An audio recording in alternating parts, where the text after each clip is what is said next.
আমারে আমি কত কই আপনার পোলা লাখ লাখ টাকা পাঠায় বিদেশ থেকে ভালো জামা কাপড় তাই তো পড়তে চায়।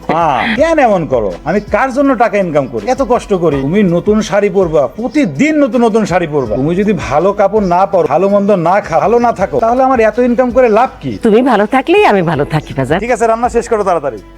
এই খারান, আপনি কই যাইতেছেন? ছেলেটা দেখে অনেক জোর বাড়ছে তাই না? এসব কি কইতেছো তুমি বৌমা? এখনো তো কিছু কইতাছি না। আপনি যদি আমার নামে পোলার কাছে কিছু কইছেন তাহলে কিন্তু অনেক খারাপ হইব। ভুলেও আমার মা বোন সম্পর্কে কোনো উল্টাপুল্টা কথা কইবেন না, তাইলে আপনার পোলারে আপনার সম্পর্কে এমন কথা কমু যে আপনার এই বাসা থেকে বাই করে দিই। মা, ও মা, মা তুমি ওখানে দাঁড়ায় কেন? আসো, একসাথে খাই। দাদি তো আমাদের সাথে খায় না বাবা। খাই না মানে? তোরা খায় নে, আমি পরে খাবো। একসাথে বসে খাই, ভাল লাগবে তো। মা আমাদের সাথে খেতে চায় না।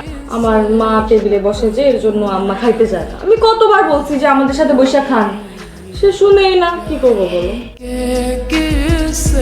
মা নিয়ে নেন তো, তরকারি নিয়ে নেন। কি ব্যাপার, আপনি